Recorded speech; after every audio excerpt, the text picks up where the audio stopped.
Okay. Are we on? Yes, yes. Yes. Okay. All right. Good evening, everyone.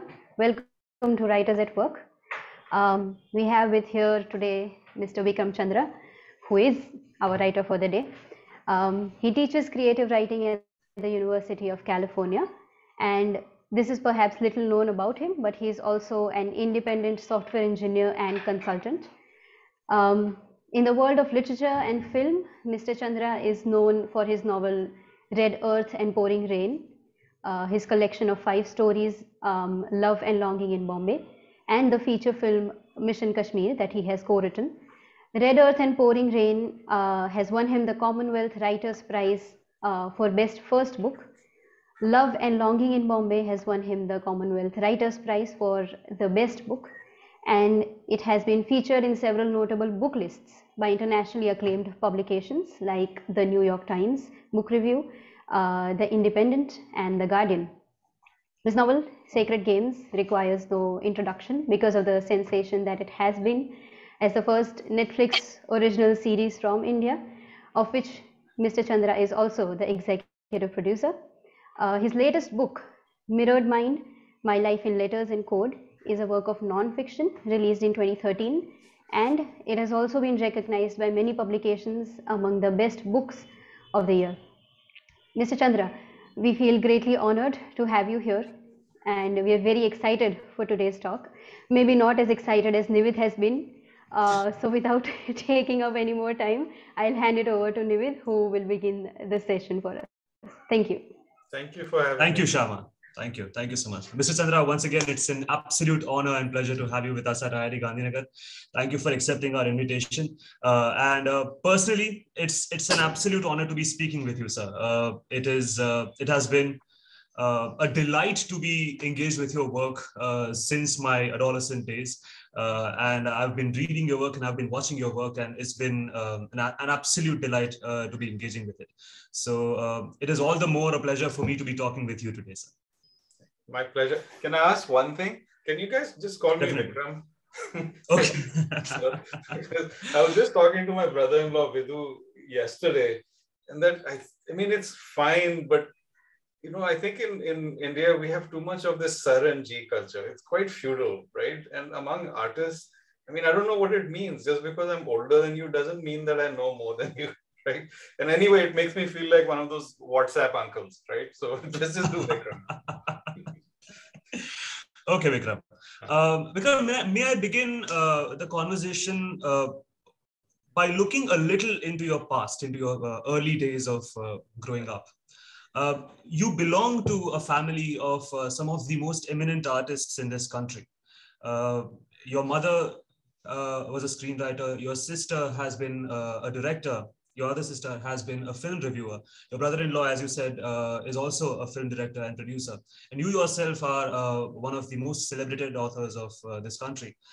What was your childhood like? Whom did you grow up reading? What sort of art did you grow up consuming? And how has that influenced you as an artist yourself? So, you know, as you said, my mother's a writer. And when I was growing up, we moved all over because my father had a corporate job. But I was born in Delhi, and we were in Delhi till I was in like first grade. I think we went to Calcutta. But during those very early days, I remember that she used to write for TV and radio plays, right? So for All India Radio and Doordarshan. So all of us kids grew up in a house where seeing her sitting at the dining table, writing on these big foolscap pieces of paper, that was very normal, right? And then, I mean, also we were very encouraged to read, and I mean, of course, I started with comics. You know, I used to read Phantom comics in Hindi, Vetal, right? And Mandrake and all of that. As I got older, I started to read, you know, children's books, and then moved on from there. Movies have always been a very strong influence in our family because my mother's always been interested in film, even when she was writing for television. So, I mean, some of my earliest memories are of sitting in theaters in Delhi, watching movies. You know, Dil Diya Dard Liya was a early Dilip Kumar movie that I would recommend. I remember sitting in a hall watching Lawrence of Arabia, and I didn't understand English at that point, but I was still blown away by it, right? So always in the house, there was this sense of an interest in storytelling, right? And then my mom and my grandmother and my aunts would tell me stories from the Mahabharata and Ramayana. And I was a very bookish little kid, right? I was the first kid in second grade to get glasses because I don't know, my eyes have been weak. I'm wearing contacts now. So I used to read a lot, and to the point where my mom would tell me, why don't you go out and play, that kind of thing. Get out of the house, right? For once. And then so I used to make up stories in my head. Long. So I think all kids do that, but I guess maybe I did it more than others. And then when I was in school in sixth grade, I started to write science fiction. So I still am really into sci-fi, but those days I used to read a lot of Isaac Asimov and Arthur C. Clarke and all of that. So I started writing my own, and a friend of mine, Nilesh, saw that I'd written a story in the back of one of my notebooks, and he said, "Why don't you send this to the Mayur, which is a school magazine?" Right? And they agreed to publish it, and so that was the beginning, right? So I mean, it was a strange mixture of Indian literature, as in the epics, but also Premchand and Ismat Chugtai and all this Manto, the stuff that we were reading in school and outside, and then Victorian novels, right? They made us read an abridged version of Oliver Twist, I think, in third grade or something like that, right? Wow. But no, abridged version, right? Very simplified. Okay. So I think, I'm sure all of you guys have also experienced this, right? It's like a very multicultural space that we live in, and multilingual as well, right? And so all of that was the early ground for me as a writer and reader. It's pretty interesting that you mentioned mythology, because one of my follow-up questions was going to be about that a lot of your work seems to be inspired and influenced a lot by Indian mythology.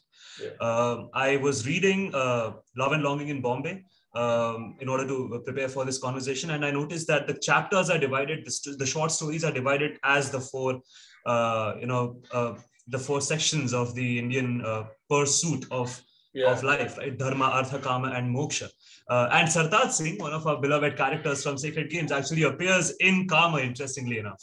Yeah. And then, of course, moving on to Sacred Games, we see a plethora of Indian mythological references, not just in the novel, but also in the TV show that they adapted out of the novel. Yeah. I remember that, back when the series first came out, many of my friends discovered these references for the first time thanks to the show, thanks to the story, right? They got to know about Atapi and Vatapi. They got to know about the different avatars, the Dashavatar of Lord Vishnu, solely because there were references, or they got interested in Sanskrit literature, right? They got interested in the Bhagavad Gita. They learned about the philosophy of Aham Brahmasmi thanks to the show. So you definitely have been influenced a lot by Indian mythology and the thought that comes with the ancient literature that our country holds. So it's pretty interesting to see how that entire thing pans out across your body of work. Would you like to elaborate on that a little? How has that influenced you? Yeah, I mean, I think from those, like I was saying, those early days of storytelling, right? I mean, and human beings are storytelling creatures, right? We like to tell stories and we like to listen to stories, right? So I have two kids, one is 13 and one is 11. And right from the start, as soon as they could understand language, of course, you guys have also seen this, they want to listen to stories and they want to tell stories, make up stories. And so stories are how we make sense of the world, right? And and the stories that you hear, especially early on, they form you in many profound ways. So I've always been interested in the structures of storytelling. And then when I started to write my first novel, Red Earth and Pouring Rain, one of the protagonists of that is a 19th century poet. So, which made me ask the question, I mean, I've read, as a kid, even I used to like to listen to poetry, although I'm more of a prose person. But the question is, what makes good poetry, right? I'd never thought about it in a formal way before, right? And so in order to understand that, and especially in order to understand that within the South Asian context, was something that then I started to investigate, right? And then also this, many people, scholars have talked about this, that in South Asian culture, we also have this very influential idea of circular narrative, right? So, and stories within stories, right? So the Mahabharata and the Ramayana are both structured like that, right? One person is telling a story to another person, and then within that frame narrative, you can have somebody else will start telling a story, and then you can go down many levels and then come up many levels. So that I've always found a very congenial way to work, right? Because that kind of, in some ways, it's non-linear storytelling, because you can pop out at any point and then go back deep into the story. You can skip ahead and back. And then in addition to that, there's all this huge mass of mythology that we have going back thousands of years. So I guess my effort always as a writer is to write about what is in front of us and our recent history using these tropes, right? And these structures that have always been with us, right? And it's not just me who's doing it in the West. You know, people always are referring back to Homer and their epics, King Arthur, the Bible, right? So I think this just comes naturally to the surface once you start working on this, whether consciously or unconsciously, right? And it also gives you know, you were saying that some of the viewers learned about certain things, you know, at certain times, but if you put in a reference to Karna, for instance, right? So within our cultural context, a lot of people will instantly know what you're doing. That becomes a ready reference, right? So for the writer also, that becomes useful. And so I'm very interested in all of that, but I mean, also, I mean, I don't think we should, what I've noticed nowadays in our current political climate also is a kind of blind glorification of the past, right? And no civilization's past is only glorious, right? There's plenty of ugliness that went on, right? Plenty of misogyny, casteism, right? Class difference. So I think that's what, like, that it upsets me, and I'm trying to work through that, I guess, in some sense, in the work that I'm doing now, right? Because I think that becomes a way to ignore what is your past and your present. And you have to, if you want to think about what is valuable in the past, then you have to accept the baggage that goes along with it, right? And explore that also. So I'm just doing a caveat here. Sure. Couldn't just say whatever our history has given us is all good, right? A lot of it is very, very bad. I agree. And I think that also reflects in the way that you write your characters as well, right? For the scope that your work has. The characters that emerge from your work are all shades of gray at the same time. And that's what I love about it, that you take the time to let the character breathe. And in fact, I have heard it from you in one of the interviews that for your best suited style of narrative, it is that you find your way to the story through the character. Instead of making it the other way around. And that is very interesting for somebody who writes at the scope that you usually do, because I have heard several other of the contemporary authors keep talking about the fact that they plan out the story and the inflection points in the plot first, and then let the character find its way through the story. So it's interesting that you let the character breathe, and in a way it comes alive through that, be it your short stories or be it your novels or even the work of epic at the scale of Sacred Games. So Sartaj is, you know, he has his own deep-seated inner psychological troubles. Katekar has a moral conflict going on, and then Ganesh Gaitonde, of course, has a past to reckon with and a future to look forward to. It is so interesting how all of these aspects of humanity come together to form the story that you eventually reveal in its entirety. Guruji, such an interesting character to follow through, right? To see how his chart of a character develops. It's interesting to see how your version of character development is so multifaceted that you let the entire humanity of a character come out. And I want to know from you particularly, in that case, how do you, as a writer, as you know, from a perspective of craft, how do you maintain the audience's or the reader's empathy with the character? Because a character must be going through so many of conflicts on his own. How do you maintain empathy in that case? Well, I think for me, the way it works, I won't speak for other writers, is that in order to make a character come alive, I have to empathize with that character, right? And it becomes a kind of weird kind of method acting. And what you were saying, I mean, in some sense, I don't start with a plot structure, right? And at the beginning, I don't even know the characters at all, right? So in Sacred Games, the book, there's that bunker thing, and Sartaj goes to the bunker. I knew Sartaj because he had come in a story in Love and Longing in Bombay. But I just there's this weird image in my head. There's a strange bunker-like house in the middle of Kailashpada in Bombay. And Sartaj is called to it. And there's a gangster inside who's speaking over the intercom, right? And at that point, I had no idea who the guy inside was. I figured out a name, Ganesh Gaitonde, but I had no idea of his backstory, his history, what he wanted, right? So then what happens to me is that I start to spend time with that character, and not formally, but trying to explore who is this person, where do they come from, and what do they want, right? And slowly they start to solidify, right? And, very specific questions like who are her father and mother, right? Where did she grow up? Yes. What kind of clothes does she wear? Is there something about her body that is, does she have one finger that doesn't straighten or something, right? So it's through these specific things, then the character starts to emerge.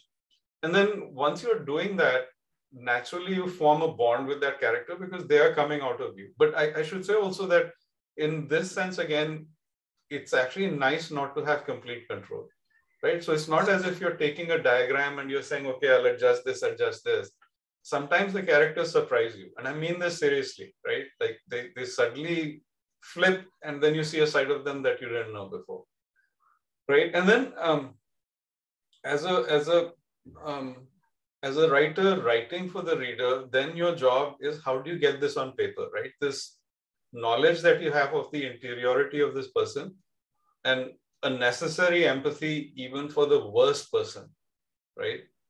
How do you get that on the page and make the reader feel the same way, right?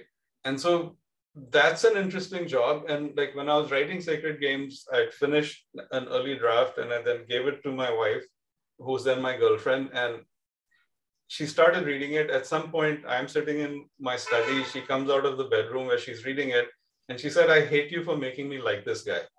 Right?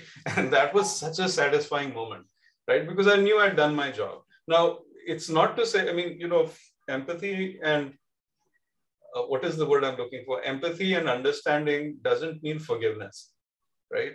So you can try and understand a Nazi officer who ran a concentration camp and understand where that person came from. How did he turn into this monster? But that doesn't mean you have to forgive them morally or ethically, right? But I think as a writer, when you're doing this, or as a filmmaker, after a while you realize that point of view is a really powerful thing, right? That when you tell a story from a person's point of view, it almost helplessly, the reader will start to feel empathy, right? And so the one example that it's really striking is that the showrunner of The Sopranos, the show about gangsters in New Jersey, of course I'm going to forget his name. And after the show had been finished, what he talked about was that what he noticed was that because Tony Soprano, the main character, who's played by a really terrific actor, as you went along the seasons, the audience seemed to like him more and more, right? And he's doing all these brutal things and the audience wants him to win, right? So even though he's a really bad person, this kept happening. So in the last season, I don't want to give away a spoiler, he actually kills somebody who's very close to him, who has supported and been loyal to him. And then yet the audience wouldn't reject this guy, right? And so I think it's a tricky business that you have to be aware of, right? That point of view can pull the reader in, and then you can effectively jar the reader out of that. Although the Sopranos showrunner thought he had failed, right, in jolting the reader out of this empathy, right? So I don't know where I'm going with this, but anyway, I mean, in relation to your question, I mean, and these are the kinds of characters I'm interested in, right? Like if I'm going to read a book, and there's some villain who's just like a cartoon caricature, who's just evil, I might enjoy it in the moment, but that person will not stay with me. That story won't stay with me, right? And I'm sure you notice this, like, you know, in your sort of very formulaic movies where the villain is just like scaring all the time when he's bad, right? It can be fun to watch that, but then like a month later, you're not going to want to watch it again, right? So at least by my estimate, like complexity of character, shades of gray, and then somebody like Sartaj, right? I mean, I still remember this moment very vividly in terms of writing this book, of writing Sacred Games. I was talking to a very senior cop in Bombay here. And he was somebody that I had become fairly close to at that point. So some police department corruption scandal had just broken. And I was complaining to him, right? Like all of us do. I was like very bitterly saying to him, is there any such thing as a clean cop? And he looked at me and he said, Vikram, if he's completely clean, he's not really a good cop, right? And what he meant by that is that he wasn't saying that you need to take suitcases of cash and all of that. But what he was saying was that if you're going to catch bad guy A, you have to have a relationship with bad guy B, right? Because that's where you get your intelligence from, you know, and that guy has an enmity with the first bad guy, right? And then so you help this guy gives you the information, you go and catch the first guy, but now you have a exchange of value with this guy, right? And you've protected him to some extent. Maybe you've gotten his sentence shortened or whatever. And then like it's a very gray world that people live in, right? I think we all live in a gray world, but you know, in the law enforcement domain, that gets emphasized ever before. And it's very easy to slip down that slide, right? I mean, if you know anything about the real life, like I know the Bombay policing world the best. I've seen people go down that, you know, young, enthusiastic, idealistic cops, and then you start going down that curve, and you know. So anyway, yeah. So that's my effort in general, is to like get the texture of a person's life and their world and try and explore that to the best I can. That's very interesting that you mentioned the Bombay underbelly, because that was one thing that I found very striking about your body of work, that Mumbai as a character comes alive. And that's the best part of any work of literature based, or any work of art based in a big city like that, right? That the city has to become a character of its own, be it New York, or be it be it London, or be it Mumbai. These cities have so many stories lying beneath, and you just have to scratch the surface, and more stories would emerge than one can imagine. So if I may ask, of the details that you can share, what were some of the memorable instances that you came across while researching on the ground for both Love and Longing in Bombay as well as Sacred Games? Because you said that you were in contact with people who were really a part of the system and who understood the entire mechanism inside out. So for a writer who goes through the process of research, and you have done among the most exceptional works of research to establish your work of fiction, where does that dynamic come in with your sources, and what's the ins and outs of that? If you could share some experiences from those times. The nice thing about being a fiction writer is that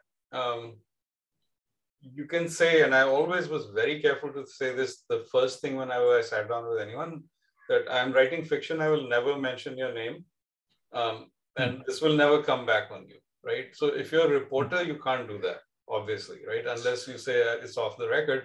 But even then, people tend not to trust that, right?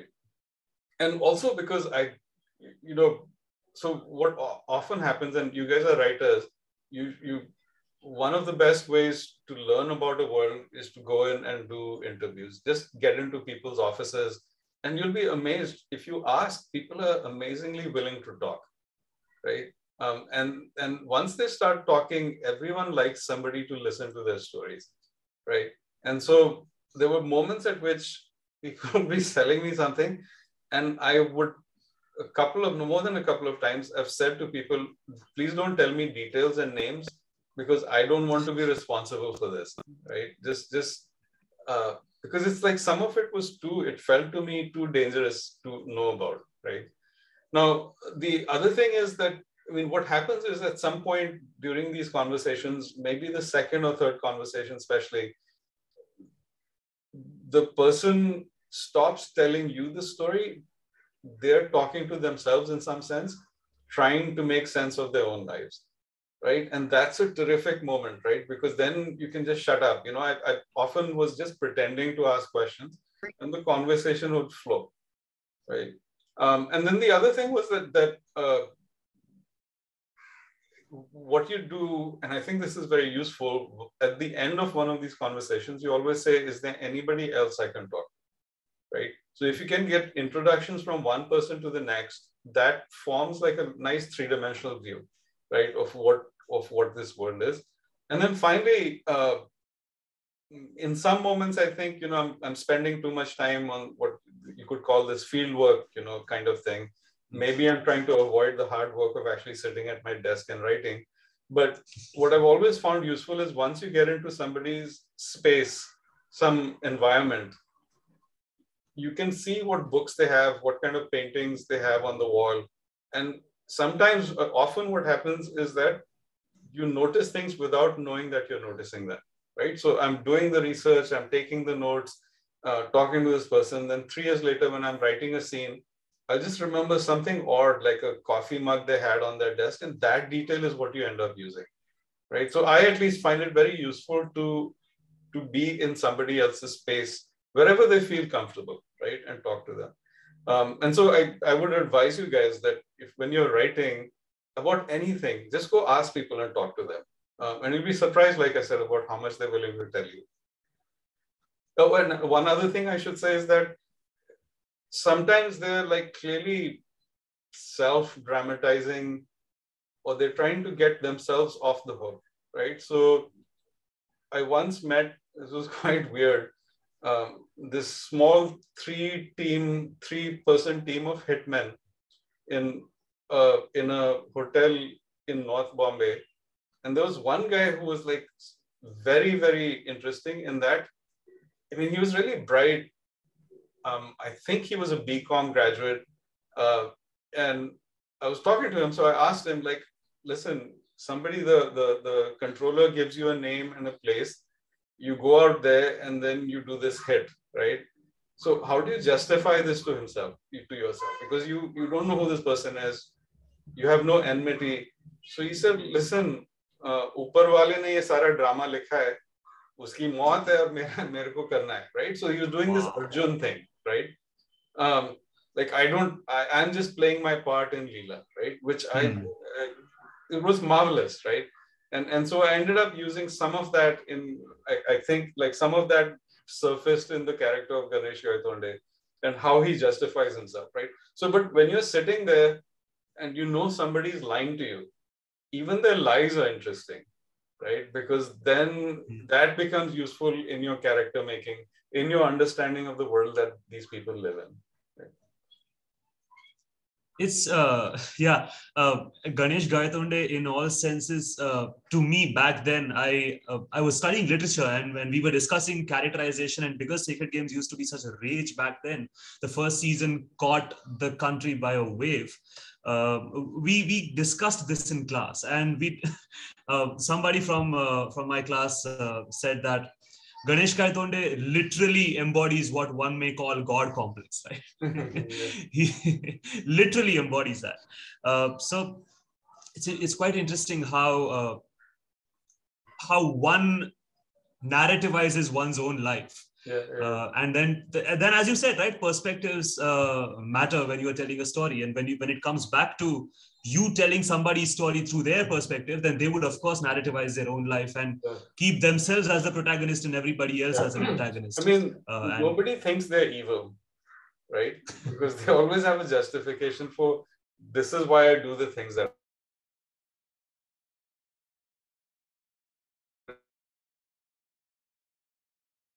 I do.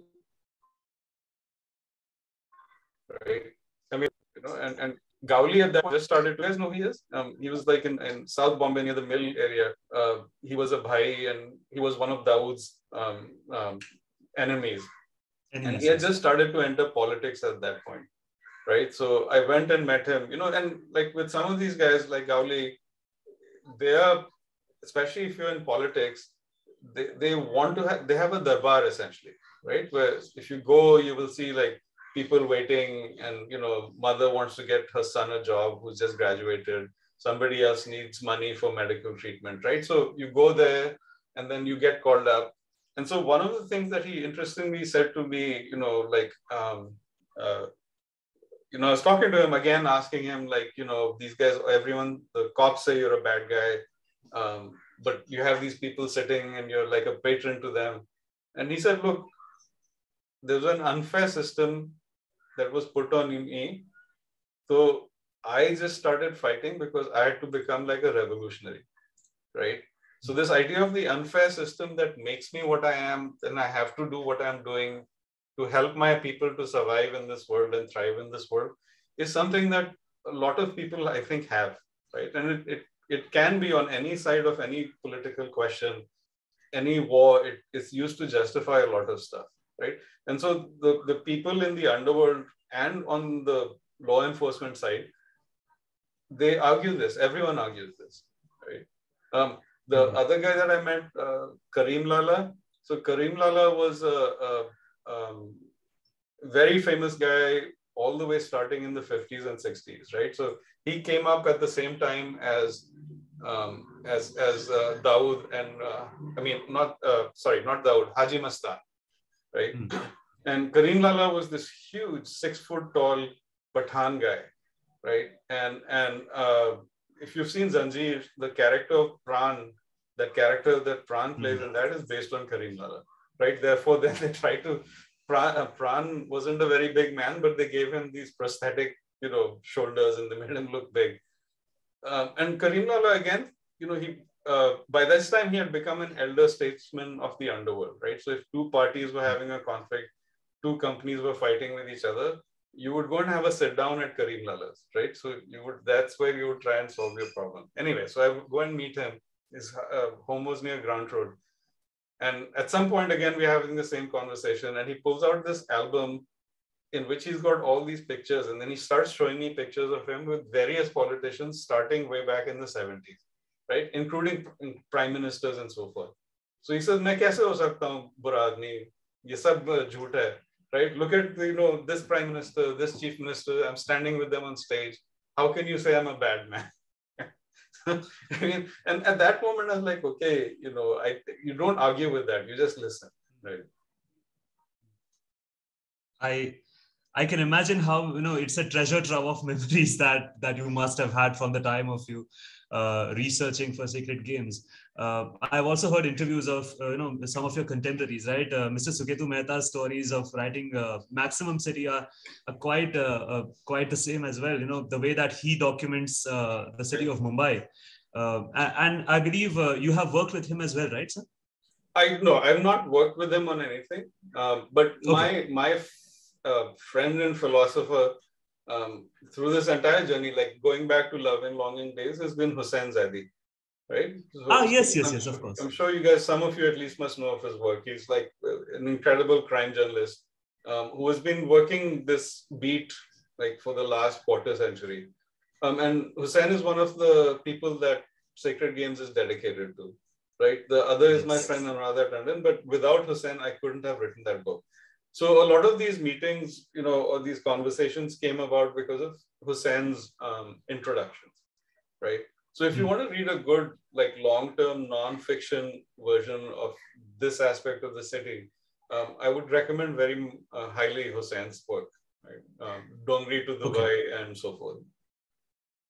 Yeah, Mafia Queens of Mumbai happens to be, one of my, and the entire oeuvre of work that he has produced, it's legendary in its own right, because he just has so many stories to tell of this aspect of Mumbai. Vikram, if I deviate a little from your work as an author, I want to now focus a little on your work as an entrepreneur. Since we hail from an institute of technology, and we have a lot of computer scientists and computer engineers, cooking up ideas at IIT Gandhinagar, you have developed a writing software or a writing tool for authors to use in order to craft better stories. And you have worked as a software developer yourself as well. So you meddle with these two worlds that are quite a language in their own selves, right? That the language of literature as well as the language of computers. And you have made them marry each other in a way, and your work of literature as well as, Geek Sublime, I'll come to that in a minute. But could you please elaborate a little on Granthika, your project? Sure. We'd love to hear about that. Yeah. So I'm not really a computer and an engineer in any sense, right? So what happened was, when I was an undergrad, this was in the United States, I was interested because, Isaac Asimov, science fiction, computers. So as soon as I could, I took a programming class, and I did okay at it, but I found it very boring, right? Because the assignments they gave us were so abstract, like do a bubble sort of a list of words. Okay, I can do it, but what's the point, right? And so then I was in New York, trying to make money, working in this, I was going to film school at the time. And so I desperately needed money. So I was doing, it was a medical office related to the medical industry. When doctors would examine patients who were claiming insurance, they would handwrite reports, and we would transcribe them by typing them up on PCs, right? And so there's a lot of boilerplate language, right? Like just the way that the thing starts, and then there's certain symptoms, and then this is the recommendation, and the doctor's analysis of the whole thing, right? Same headings, and all of that. It was very boring. So then I started to, use the word processors macro language to, just do all this boilerplate work for me. And what used to take me half an hour before, I was now doing in 5 minutes, right? Which was very pleasing. Obviously, you guys know this. It feels like a superpower, right? So then I left film school and I started writing Red Earth and Pouring Rain. And I was in Houston in a graduate writing program. And by that time, I'd gotten obsessed with computers, right? So like in a very amateur way. And I'd continued to learn about programming as best as I can. And one of my friends sort of saw this geeky side of me, and she had just bought a new computer. And she asked me, can you help me set it up and install software? So I go over there, and in my obsessive way, I make it, exactly the way I want to. And then she said, I have a friend who has a bookstore and they're going to buy a bunch of computers. Can you set it up for them? So I said, sure. And then she said, they'll pay you. I was like, really? They'll pay me to do these setups? So I did that. And then slowly that grew into a nice little business as independent programming consulting, right? And all my other, graduate school, as you guys know, your stipend tends to run out at the end of the month, right? So all of them had second jobs. Some of them were waiting on tables. Some of them were doing extra teaching in high schools. And they were making very little money, right? And I was freelancing, so it varied, but I was making pretty hefty checks by my standards, right?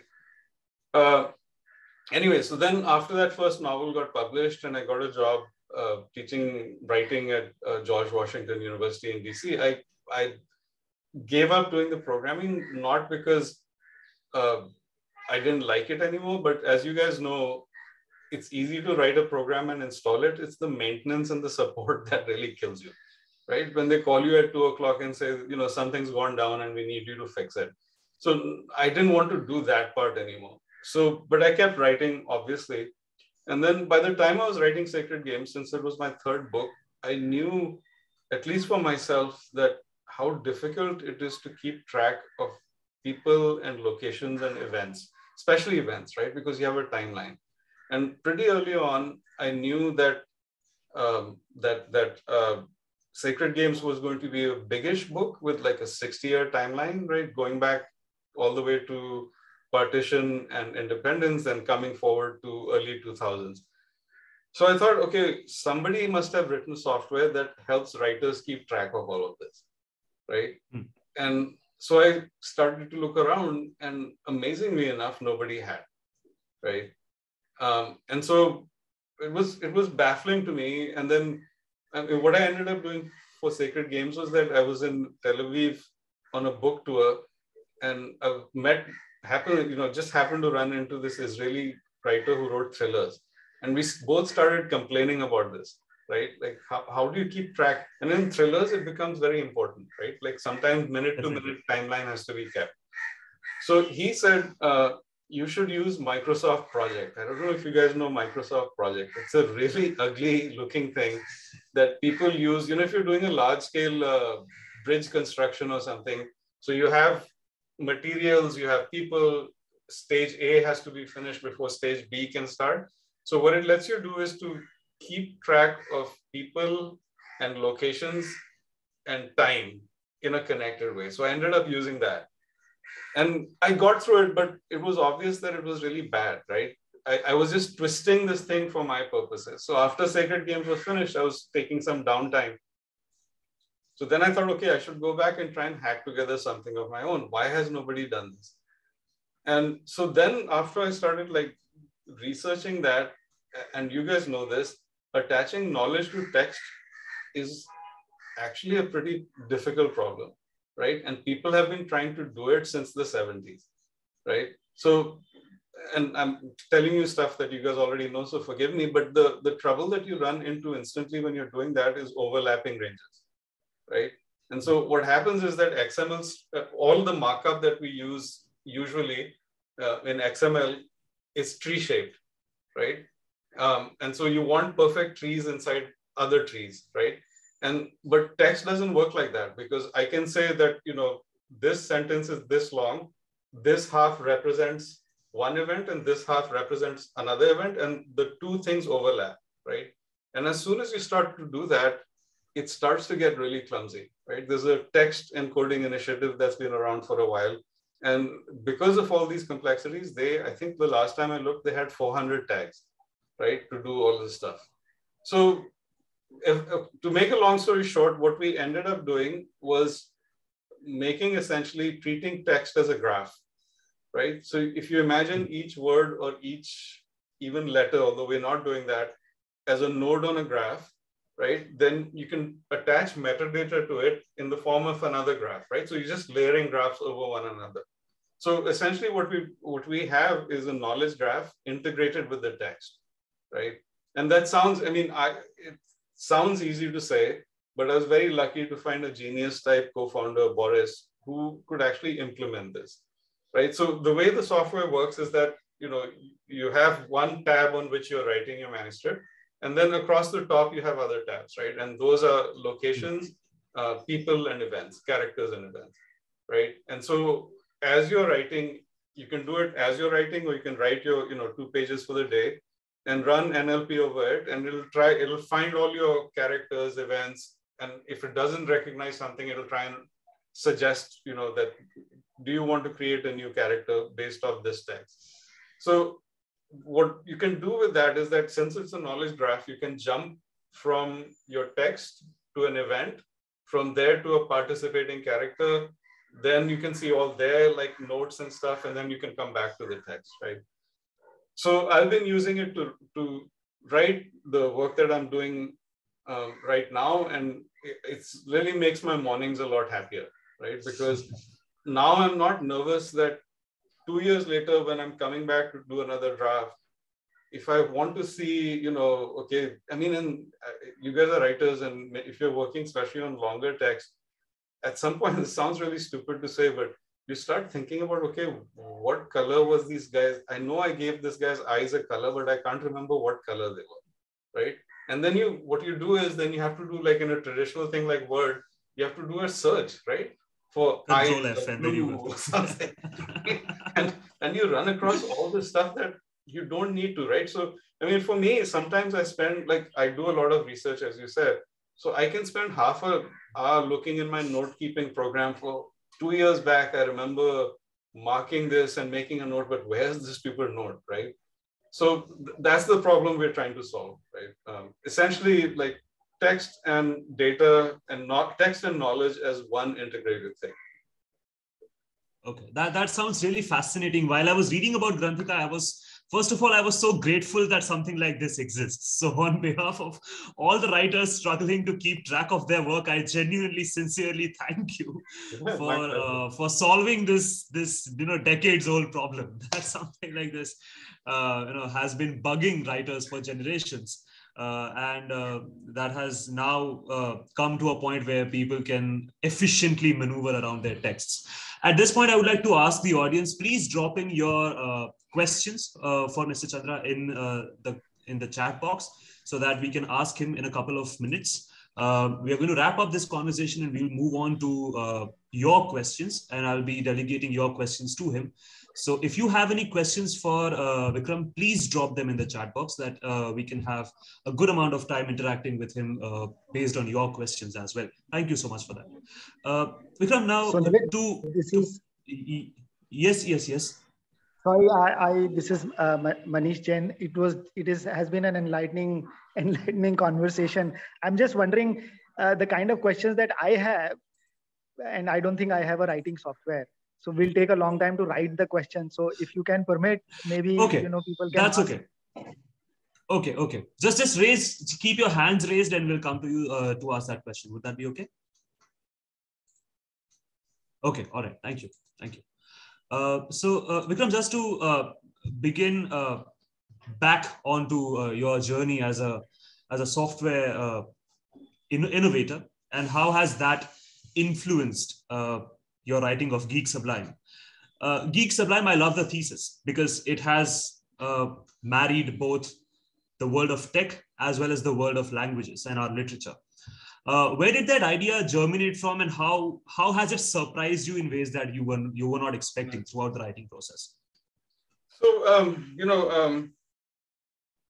so the way it started was, again, like always happens to me, a very sort of simple urge.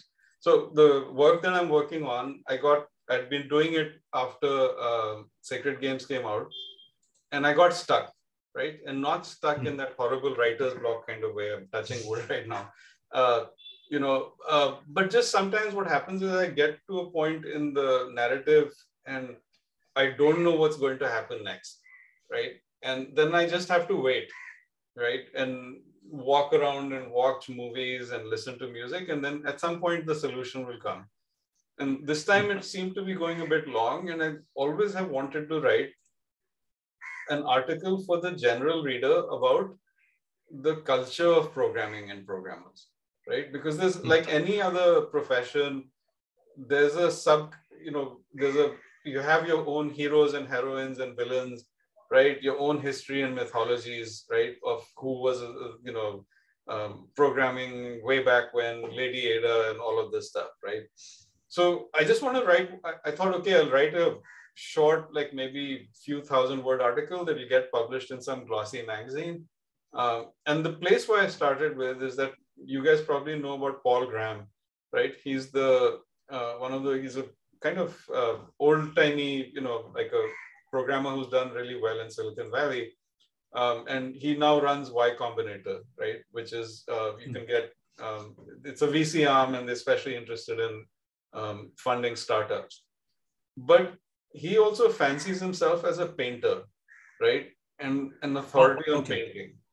And so he has a famous essay or infamous essay where he writes, basically the thrust of his argument is that as a programmer, the people he thinks he's most similar to are painters, right? Or artists in general, right? Because art is also, the creation of art is an iterative process. You start with something in mind and then you refine it and refine it. So when I read that, I found it really annoying, right? In several ways, because I have done both things, less programming, but more writing. And I know for myself that two are not alike, right? Both in intention and in execution, right? Because usually in programming, I would say always in programming, when you start a project, you know what problem you're trying to solve. And then you take that large problem and you break it down into little pieces and then you try and fix it, right? And of course, there's iteration, but what you're looking for is more and more clarity, right? Less ambiguity, because in programming, ambiguity kills people, right? And that's what, a bug is sometimes, right? Like the system that you've built yourself gets caught in something where it doesn't know what you're trying to do, right? And it blows up. Whereas in my work as a writer, like I was saying, when I start something, I have no idea what I'm trying to do. I start with a character, the hint of a character. Like Sartaj, when he first appeared in Love and Longing, all I knew about him was that he was a handsome cop. That was all I knew about it. I had nothing. I didn't know what the story was going to be about.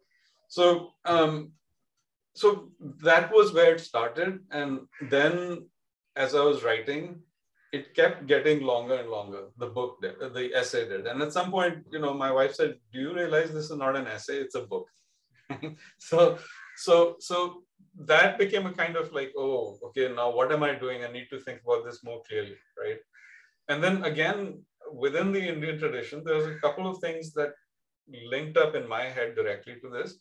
One was Panini's work, right? And so like what he does is a formal definition of the Sanskrit language, and what the Ashtadhyayi is essentially an algorithm that produces Sanskrit sentences, right?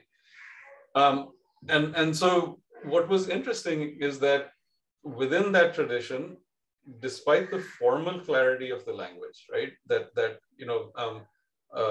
Paul Kiparsky, who's a linguist at Stanford, who's done some really interesting work on this, he argues, and I confirmed this with this, and I met him via email, that for any grammatically correct Sanskrit sentence, you can produce an accurate parsing of it, right? So unlike English or other natural languages, where it floats off and you get like 42 different passes of the same sentence, right? So the semantics, there's a difference between syntax and semantics, right? And so the interesting thing about the Indian aesthetic tradition is that one of the most important threads in the Indian attempts to understand what makes poetic language beautiful is that they insist that poetic language is beautiful because it produces dhwani, right? Yes. And dhwani they're using in a very specific aesthetic sense, although it's related to the idea of vibration and resonance. They argue that poetry is beautiful because it's intentionally ambiguous, right? So that this is why you're able to listen to a verse, and the first time you hear it, you have one emotion about it, and one meaning arises in your consciousness. You might listen to it 6 months down the line, and something else entirely happens to you, right? So what they say is that the sentence, the poetic sentence, contains endless meanings within it, right? So it's a cultivated ambiguity. So that then became very interesting in terms of Paul Graham, and programming is just like writing, making art, right? Because in art, you don't want one meaning, right? You want many meanings. Otherwise, it's not very interesting art, right? So that's where it all started. And then of course, it became other things as well. And it felt to me like the best way to address this question was also to talk about my life discovering both writing and programming, right? And to use that. But it was great fun as usual, right? It was my first time writing nonfiction, so it was really scary because I know how to make a story, but I don't know how to make nonfiction. This is what I found, right? So it took a long time to actually do the damn thing. Just the last question before we open the floor to the audience. Just one thing I just yes, of course. Yes, please. I'm sure you noticed this on WhatsApp and Twitter. Every like 4 months or something, there comes up this idea, this assertion that Sanskrit is the best programming language. And it's such nonsense, right? Just because you have a formally defined language doesn't mean that when it's being used, it doesn't produce ambiguous semantics, right? And that's what I'm saying is that the Sanskrit aestheticians and poets themselves argued this, right? While thinking and writing in Sanskrit, they were saying, that look, ambiguity is great. And they had to go and invent another formal language within Sanskrit. It's called Shastric Sanskrit, right? Scientific Sanskrit, right? In which actually feels, if any of you guys have worked with RDF and other languages like that, right? So in Shastric Sanskrit, when you say, Ramu went to the well, that actually gets converted to, an entity marked by Ramu-ness, occurs in the vicinity of the well and proceeds, it becomes this longer thing in an effort to produce less ambiguity, right? Because if you're having a philosophical argument, you want to be sure that you're saying what the other person thinks, right? And so this was the effort.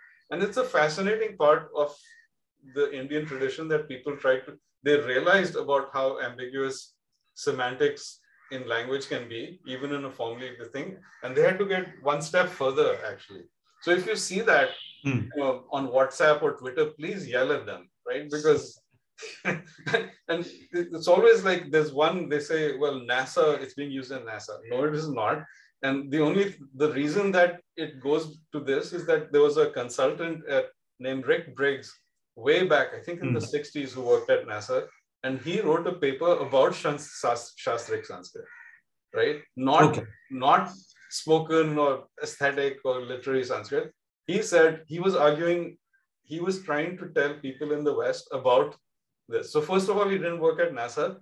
And second, he was talking about something else. So, I mean, it's just like this kind of lack of fact checking that like really annoys me, right? And again, it's a blind glorification of a supposed glorious past, right?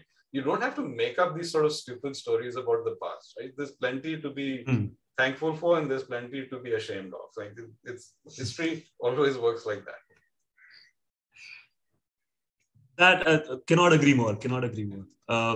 Just the last question before we throw the floor open to audience interaction. Vikram, you've been on both sides of writing pedagogy. You've been a student of writing and you've also been a professor of writing. How do you see the streams changing over time, and where do you see it moving towards in the future? Because we at IIT Gandhinagar also teach writing at several levels, both at undergraduate as well as postgraduate levels. So we'd love to know from you and your experience both as a student as well as a professor of writing. How do you see writing pedagogy developing in future? That's an interesting question. I mean, I don't know if I can really talk about development. So I teach writing workshops, right? And I teach usually once a year. I teach one larger class that is formally in the syllabus is listed as a literature class, but I turn that also into a writing class. In that, even in those classes, one of the assignments is that the students have to write and revise a story, right, by the end of the semester. And the idea, the pedagogical justification is that if you're trying to analyze literature, it helps you to try and write it yourself so that you understand the problem, right? And I mean, in both kinds of classes, what I really like to do is to talk about patterns, right? So patterns of storytelling, and I actually start with design patterns, as in software, right? So there are very old, tested rhythms of storytelling that we've developed over thousands of years. So for instance, the 3-act structure, the plot, the rising arc of conflict, right? So, definitely. So if you can start to think about those and deploy those, then when a story starts to work on you profoundly in terms of emotion and intellect, the first time I read something that I really like and I'm blown away by, I'm so sunk into the pleasure and the moment that I can't think about what makes it work like that on me. But what I really love to do is maybe the fifth or sixth time, then I can start to see the structures, right? And think about them, and then try and understand them. And then maybe at some point you end up, through that understanding, you start being able to think about it in terms of deploying them in your own work, right? And again, this is something that artists have always done, right? Not just in writing, but everywhere. You, as a musician, you listen to a great musician, and then you re-listen, and you try and figure out what is happening. So when you start understanding these patterns, then you start being able to think about it in a more conscious way, right? And the other thing that I think is, interestingly enough, now is becoming, it seems to me it's achieving more public prominence, is like a way to think about literature, even in literature classes, as a kind of cognitive experience, right? So that you're not just trying to kind of analyze literature and saying, I read this story, and this is, this was what like really frustrated me as a person in high school all the way through college. We were taught that, what does Hamlet mean, right? What does Shakespeare mean? Like you're supposed to find this key to the entire thing, and then you write that in your exam, right? But we were never taught how to think about, what is my reaction to Hamlet? Why is this happening? And there's some really interesting work happening in that area. And this is something actually to think about in pedagogical terms. I've found myself doing more and more of it as the years have gone on. And here's where the Indian aesthetics philosophers and thinkers have come in very useful, right? Because these 8th to 11th century people, a couple of them, Anand Vardhana and Abhinav Gupta, I talk about them in Geek Sublime. They did some fascinating work in thinking about this, right? So not just why is poetic language beautiful, but why is it we are able to watch, somebody suffering on the stage and experience pleasure, right? What is it that makes that happen? Because you feel the same terror, but you still are somehow detached from it, right? Detached from it, yeah. And so these guys did some amazing work that even the people who work in cognitive theory now, right, in terms of literature, they also refer back sometimes to Abhinav Gupta especially. So that's what I'm doing nowadays. I mean, and like I was saying, patterning, there's some really interesting work people are thinking about it, structures of storytelling, right? I don't know how far I trust this, but in this world of cognitive aesthetics and cognitive theory, there are some people who are actually trying to hook people up to electrodes. Right? And then, there's been already a lot of experimental work done where they'll take two control groups or two groups. One group will be shown one version of a story. The other one will be shown another version of a story, which has less metaphors. And they'll try and see, okay, what's the differential doing in terms of cognition? Right? Interesting. And I hope that we keep innovating in the pedagogical terms in writing as well, because it helps us gauge more boundaries in terms of human understanding as well. Thank you so much, Vikram. This has been an absolute honor to be talking to you from my end. And now we'll throw the floor open to questions from the audience. Professor Jain first, and then Professor Lahiri. So thank you. And I don't know how much time you have. It is absolutely an amazing conversation it has been. And I was just wondering, I was envying Nivid. Why did he get a chance to ask? I can't quite hear you. Professor Jain, could you please increase the input voice? We can't hear you clearly. मैं देखता हूँ कि I am joining from my phone. Is this better now? Yeah, actually. Yes, it is slightly better. My window. Okay. I can hear a dog barking. I don't know if you get it. Okay.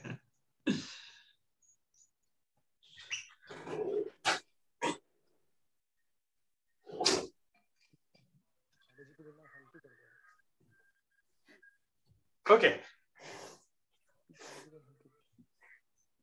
Go ahead. Yes, Professor Jain, please go ahead. Yeah. Yes. Please go ahead. Yes, absolutely. No, I was just saying it has been an absolutely amazing conversation. I just loved hearing. I was just envying ये Nivid को कैसे मौका मिला, हमको क्यों नहीं मिला बात करने का. Thank you so much. You're very kind. And I don't know, I have so many things that are going on in my mind. And I would just say that, when Vikram, you were mentioning about everybody has a story and everybody wants to tell a story. I hope मुझे इतना वक्त मिल जाए कि मैं अभी आपको कहानी अपनी सुनाने लगूं. दो सवाल मैं पूछूंगा. मैं अक्सर, I do, popular math and science for teachers and students, and often narrate stories. So this is an interesting thing I thought you'll like, because you just said that everybody wants to tell a story, and the fact that when they are so engrossed in telling a story, they are actually telling their own lives. I mean, that was just an amazing thing for me.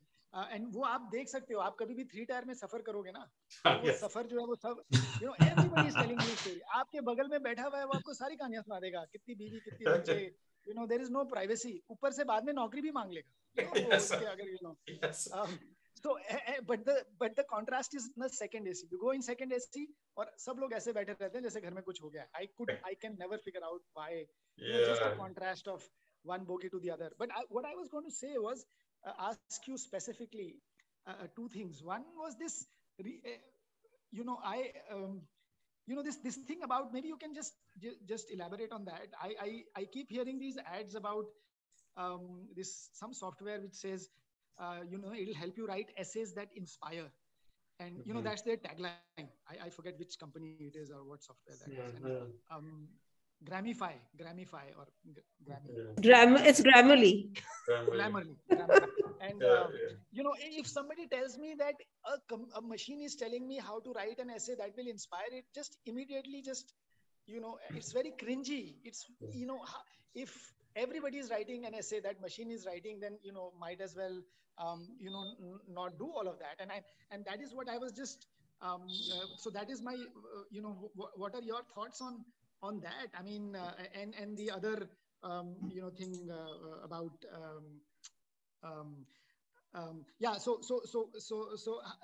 and then I have not really understood, I worked in Bay Area for many years, but coming from that tech background, I could never really understand, and maybe it's a bad forum to be asking this question, given that we are in the August Company of All Writers. ये creative writing में हमें क्या सिखाते हैं? मतलब, what will you tell me? How will you, and maybe this is a wrong question to ask in the wrong forum, but I still took the liberty to. So how will software make me inspiring? And then how will a creative writing course make me a better storyteller, if I can? Sure. If I may just follow up the question, because I had a very similar question for you. So may I add to it? Yes, please, Professor Lahiri, please go ahead. Yes, please Sharmita would do. Yeah. Okay, Professor Chandra, absolute pleasure. Long time admirer. In fact, you were always considered an U of H success. Bredat and Pouring Rain was supposed to be your MA dissertation. So got introduced as a U of H student, read Love and Longing in Bombay, wrote you an email, which you kindly answered, then was a student. And that was a sheer piece of beautiful literature on Calcutta, because I was so amazed with, your love for Bombay. And I had written that, I feel similarly about Calcutta. And I had at that time, Calcutta had just become Kolkata. So I had said Kolkata. And then you wrote back one scene when you used to go to school. And you said, well, I was still Calcutta. It was still Calcutta then. So that's definitely there. So one thing I wanted to ask you, and that is why I interrupted Manish out there, that yes, what he said was like, how do you teach creative writing, right? So, and as a literature, I'm not a creative writer. I'm a literature, I've gone all the way to study literature, but I used to take a lot of classes with creative writers, MFA people, right? So MFA and PhD in creative writing. And I used to always think, and one of my professors was Chitra Devakaruni. So I used to always think like, is it possible to, in fact, infuse the creative streak through these creative writing workshops? Or because I always felt that, creativity is inherent. So what would your take be? And you have been in an MFA program and you're a successful writer. So what is your take? So a couple of things. So first about the technology. So, Grammarly works at the level of syntax, and they try and give you feedback about, this could be a shorter sentence and all of that, right? I think the danger there, and is that it's a suggestion. It's at least in the area of writing fiction, you should not take all suggestions, whether from people or machinery, right? Because grammatical errors are lovely in fiction and in poetry, right? Because that's the rhythm, especially if you're trying to catch the way that somebody speaks. They might speak if they're a Bengali speaker speaking Hindi, they will speak it in a way, or, my English, after all of these years, there's certain words I still can't pronounce. My kids make fun of me, that English word for anar, I refuse to say it. So on my younger kid's last birthday, she says, you have to say that word for me. So anyway, but I think where machinery and software can be useful is in exposing certain aspects of your own work to you, right? So in Granthika, we do actually have some metrics, right? So the usual metrics that you've always been able to get is average sentence length, stuff like that. But what we've added a couple of other metrics, interesting ones, we hope, like what are the words that are attached to a certain gender, right, within a text, right? So basically what it does is if you run Shakespeare, a Sherlock Holmes story, you'll see there's a lot more usage of he, right? And there's certain kinds of language like brave that get attached to the he, right? And then other adjectives that are attached to the female characters, right? Which again, I mean, it's a very male universe because what's his name? Conan Doyle is writing this in the 19th century. If you see like a detective story written in the contemporary detective story in which the detective is a woman, you'll see a different set of numbers show up. But again, I think what one has to be careful about is not taking those as strictures, right? Not listening to them in the same way or listening skeptically to that, but hopefully the information is useful, right? To some extent. And maybe, we have a consultant that we work very closely with, Andrew Piper, who's one of the world's leading researchers on applying analytics, language analytics to literature, right? And the kind of stuff that he comes up with is really, he's helped us put in these metrics in our software. But I think the next frontier of this is going to be generative, right? So let's say that you tell the software that I have a male character who is 5'7", and then you just let them suggest 17 other characteristics, right? And the other thing which I have seen, and I think it terrifies some writers, is generative in terms of, you put in one sentence and then you let the algorithm run and it produces 17 other sentences afterwards. And it's frightening. I'm talking about GPT-2 and 3, right? Some of you guys must know that.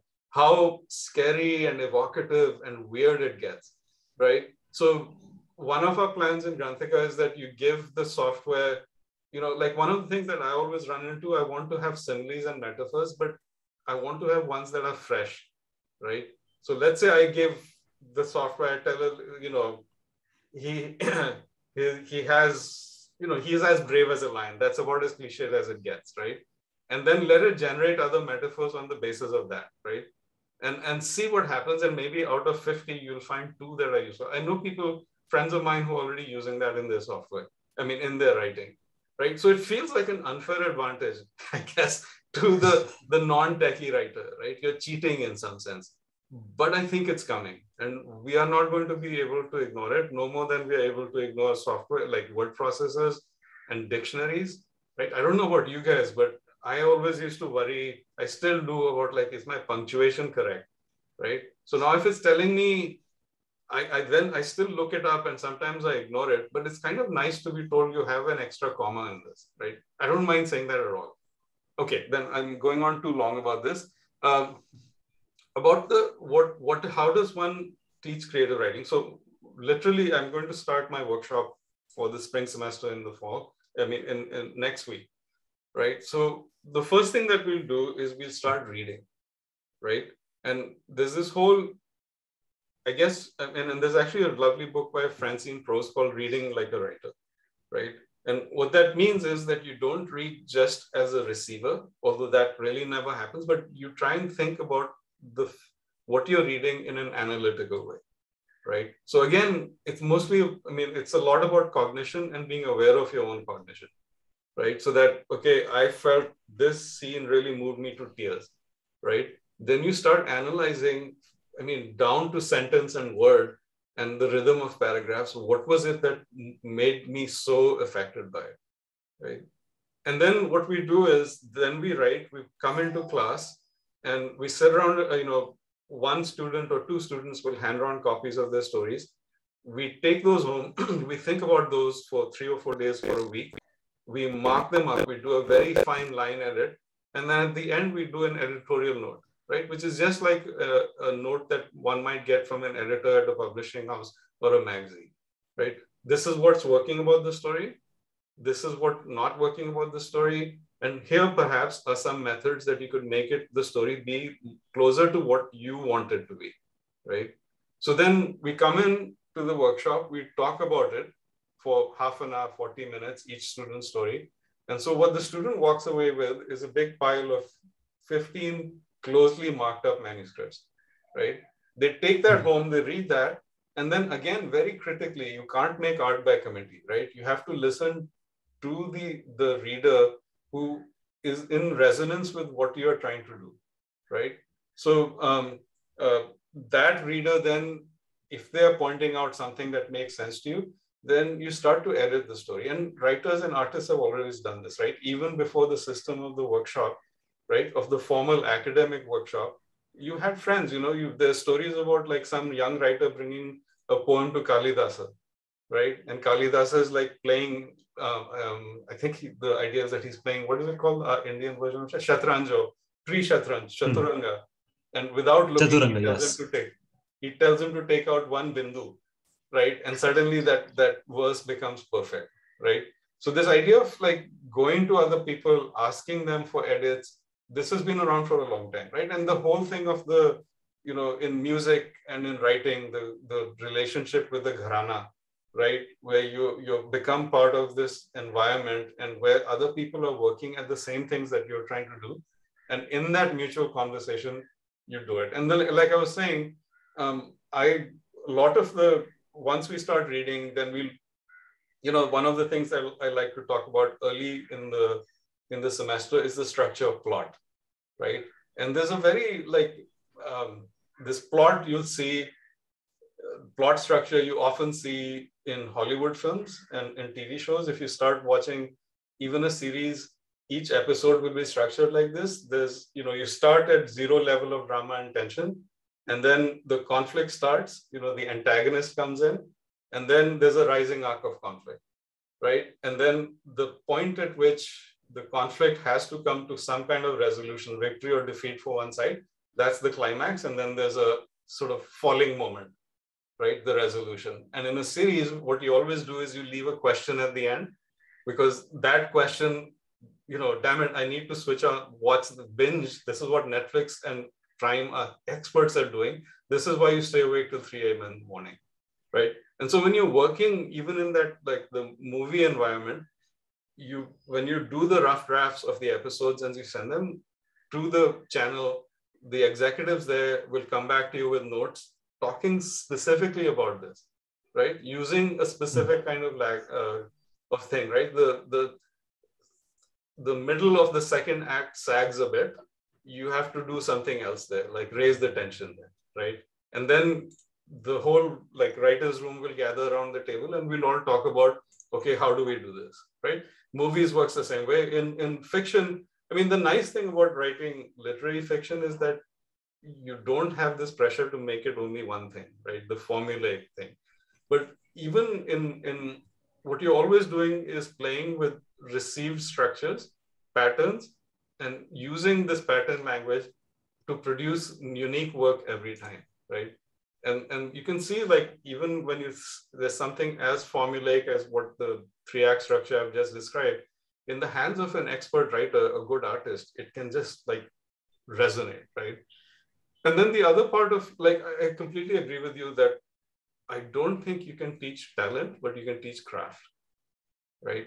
And you can bring to attention, I was the worst sportsy guy right from second grade. I'm no good at anything, but my boarding school was crazy about sports, and they made me play sports. And so by the time I left school in 10th, I was actually okay-ish at football, right? Just because they drilled it into me, right? I mean, I wouldn't claim any expertise. So do you see what I'm saying, right?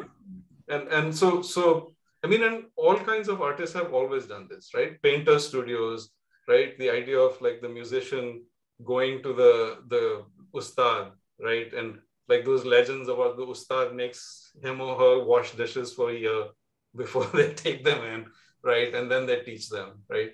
So I hope this makes some kind of sense, right? That's what the teaching happens. And by watching other people talk about fiction, often for me, when I was in graduate school, it wasn't, I think looking back, I learned as much, if not more, from watching other people talk about other people's fiction, right? Watching them analyzing other fiction. And I had two great teachers, great American writers, John Barth and Donald Barthelme. And it was amazing to watch Don. There would be we would be workshopping something, and there would be two sentences that were not working in terms of rhythm and texture. And we would talk and talk, and then Don would come in and literally do that Kalidasa thing, right? Okay, if you take out that comma there, it'll work. And then you would cross out the comma and suddenly the thing would sing, right?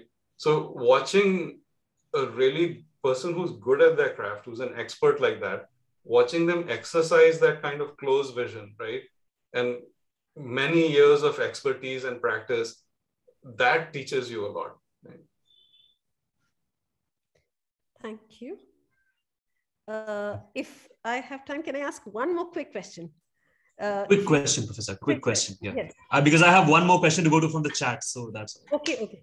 No, it's just about your latest post on Facebook.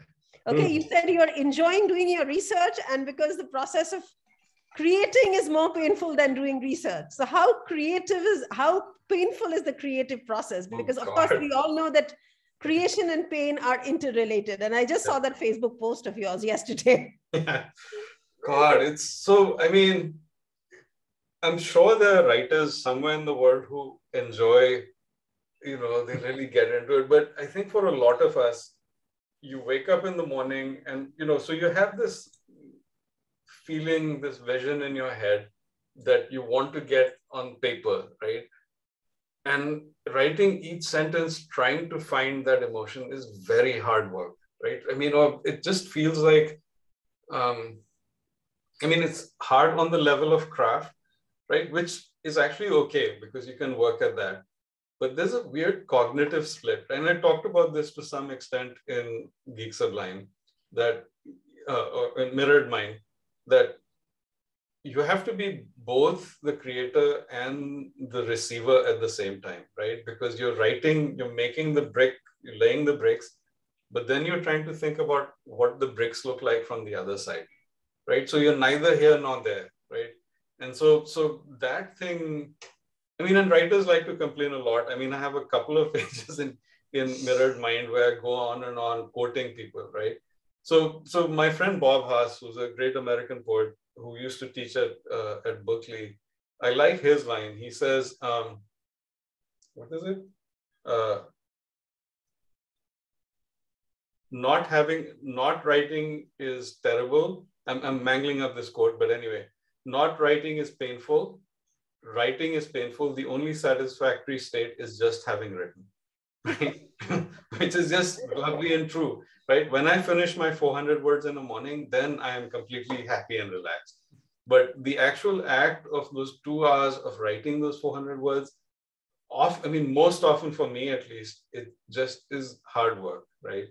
And I don't care how much you've written, if you won the Nobel Prize or not, while you're doing it, you're never sure if it's any good, right? And especially in early drafts, I'm never sure whether it's going anywhere, right? Because I don't know what the damn story is about, right? Like, what the hell am I trying to do here? But then you've got to grope ahead and like find your way. Another line that I like is from E.L. Doctorow, and he said that writing fiction is like driving at night. You can only see far as your headlights can show you, but if you keep driving, you'll get to your destination, right? So that frustrating thing is that you can't see the whole road. You can only see like 20 feet ahead or something. Thank you so much. I think there is a series of writers who have just complained about the act of writing. I remember Hemingway said that writing is easy. All you have to do is take a paper and bleed. Yeah, I know. I mean, I think we must sound so precious and such delicate whiners to the people who on the outside, right? But I have to say, it's like I was saying, I'm sure, and I mean, there's a couple of writers that I read after writing Mirrored Mind who said that they enjoyed the work. But for most of us, at least, maybe more in the literary fiction world or literary poetry world, that like to complain about all of this a lot. I have one question from chat, which reflects with the comment that you have made about the way in which these executives from streaming platforms and their perception of story and how that intermingles with your perception as the author. The comment from Shashank says, "Hi sir, big fan of your work.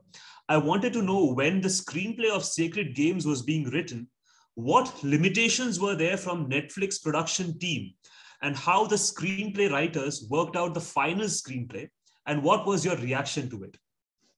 So, I mean, so one thing to understand right straight away is that film and television, all of these are industrial arts, right? And what I mean by that is the kind of budget and crew that they need to make a good product is industrial level, right? So if you're spending $200 million making something, then the pressure on the creators to actually earn that money back is immense, right? And so as opposed to a literary fiction writer sitting alone in a room like this with one laptop and one screen, I mean, what I'm investing most of all when I'm working is my time, years of my life, right? But I mean, even if I didn't have my laptop, I mean, this would be horrible, but I could write with a pen on paper, right? But when and so when I'm writing a novel, I can say a regiment of cavalry. I was just reading about Waterloo, so this is in my head. I can write a regiment of cavalry rode across the ridge, right? If I put that in a scene in a movie, both the director and the producer will start adding numbers in their head, right? Regiment is how many horses, right? How many people am I going to have to feed? Plus the horses I'm going to have to feed, right? Craft services on the set, 150 people on the outdoor set, right? Who's going to clean up the horse shit, right? Even you have to worry about stuff like that, right? So those numbers are in play from the first moment of the concept level, right? So what that means in practical terms is that people go back to formulas that have been known to work, right? And you can see this very clearly in movie making. The smaller the budget you have, the more freedom you have to experiment, right? So indie movies anywhere in the world that are made on tiny budgets, you can do more interesting things there, right?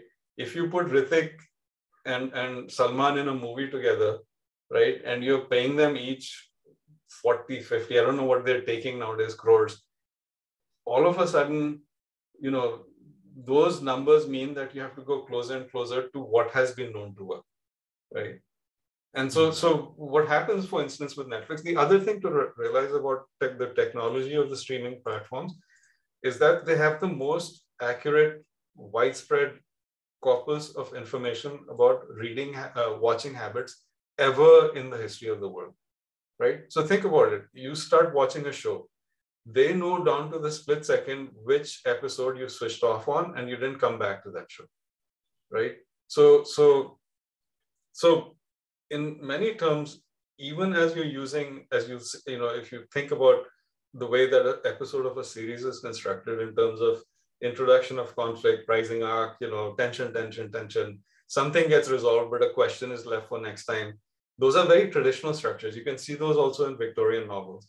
But these guys now have a much more accurate perception of how far you can deviate from that, right? Which is not to say that human skill and ingenuity is no longer involved. When you're working with these patterns, the skill lies in taking the audience's expectations and defeating them in subverting them. But it again, like I was saying, it's a numbers game, right? And so my sister Anu once met, who's the head? I'm so bad at names. One of the first things I tell my students on the first day of class, I'll do this next week, is that I'll try and tell you the name of a book I love and I'll forget the name of the book. Anyway, the guy I'm talking about is the main head guy of Netflix, who way back when they were still sending out CDs, he was already involved in Netflix then, right? So she asked him, how do you do it, right? Because they've now started to win awards and stuff. Not now, they have been winning awards for years, they're making money. So how do you do it? And he said data plus instinct, right? So to come back to the question, what happens is that you generally start from the overall arc of the season, and there's something called the Bible for the season, right? In which you put the description of the characters, the arc that the characters will describe in terms of their experience over the course of the season, what the major conflicts are, where the season will begin, where it'll end. And then the writer's room sits down with the showrunner heading that team, and they start breaking down that major arc into episodes, right? And then first there's a kind of summary description of the episode. Then like 2 or 3 writers will start working on each episode, right? And then it'll start to look like a screenplay. And then some draft of each episode gets sent to the network, right? And then the network execs who are experienced at this, right, who know the data and have the instinct through experience, give you notes. So then it's an iterative process. It goes back and forth, right? And so my job when we were working on Sacred Games, I was not in the writer's room. So these guys would send me drafts of episodes. I would come back and annoy them with like 1,000 notes and 1,000 suggestions, which, they were absolutely free to take or ignore, right? And then at some point, the structure and the screenplay starts to settle down. And then as time goes on, it becomes more and more concrete, right? At some point, you can't keep changing it. So I mean, creative teams are always really pissed off at the studio, at the channel for like forcing them to make certain decisions, right? You can't do this, you can't. So that does happen, right? But if you think about the larger economics of the picture, it starts to make sense, right? Because the exec at the studio, his or her career also depends on like, whether does the film recoup its money or does it not, right? Of course. So I don't know if you've heard about this, but the industry like buzz right now is that 83 has flopped, right? Which is insane to me, because I thought like, how can you make a movie about cricket and that matched, right? That series, but nobody went to the theaters. And this was before this whole Omicron madness started. So I mean, everybody down from the producer to the director to the actors are always terrified, right? Because if you have a series of flops, like 1 flop, 2 flops is okay. 3rd flop, then you might not get to work again, right? Or your remuneration will slide down the hill, right? So, I mean, that's what I mean by it being the publishing industry is also an industry, but because there's so little resources expended in the literary fiction and poetry level, the poor poets are even worse off than literary fiction novelists, right? So there you have much more freedom. In this other industrial world, the bigger the budget you get, the more pressure there is to deliver, right? So I'm just asking this question because I have to leave it. Sorry about that. But do you feel any? That's okay. Please go. I'm just. You mentioned something like binge and whatever. I read this thing right after. I think it was after 6 o'clock in the United States. 75% of the internet bandwidth is consumed by one company only, and of course we know who that is. Yes. And somebody said, the amount of energy used by whichever way. Apparently, right? The energy used by Netflix alone is so many million miles. And I'm not blaming or branding or whatever. I'm just sort of, I'm just wondering, do you get into this? Because I sometimes do you get into this purpose thing, when you write? Because I read this article which said philosophy has lost its way in the way how we teach philosophy or whatever. Do you think there is a purpose, and do you get into that debate about the purpose of writing? Why is it that I should write? Is my purpose to make sure that I add something so that I get watched the next time? And I'm asking also this question because there is this very interesting book. There's this Israeli guy called Nir Ayal. He has written this very famous book called How Apps to Make Sticky, something like that. Yeah, He does this workshop in San Francisco. He announces it, $1,900 for a 2-day workshop, and it gets filled in like 2 minutes or 5 minutes in Bay Area. I'm like, we are already so addicted, and I'm teaching, people to make apps which are even more addictive. And I wonder if there is value, or do you get into these purpose debates of writing, if at all? And thank you for your comments. Yeah, I mean, I should preface all this by saying that, I mean, and this might sound very egotistical, but I've been writing or making stories since I was a kid. I feel like I don't have a choice really, right? I have a choice to make about what kinds of things I want to write, but I cannot stop writing as much, even if it makes me miserable, right?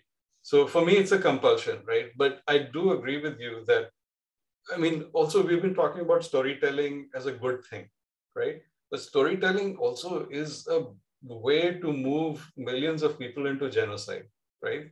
So if you think about Hitler in the Germany, in 1920s and 30s Germany, he tells a very simple story, right? Germany has been unfairly treated in the treaties after World War I. We were betrayed, and and the Jews are the enemy, right? So it's 3-part story. And if you follow me, I will restore us to greatness and we will rule the world. That's a narrative, right? Right. And if you tell that story, and this has happened in many parts of the world since then, and is still happening now, that you can destroy entire civilizations, right? You can kill millions of people. So stories are very powerful things, right?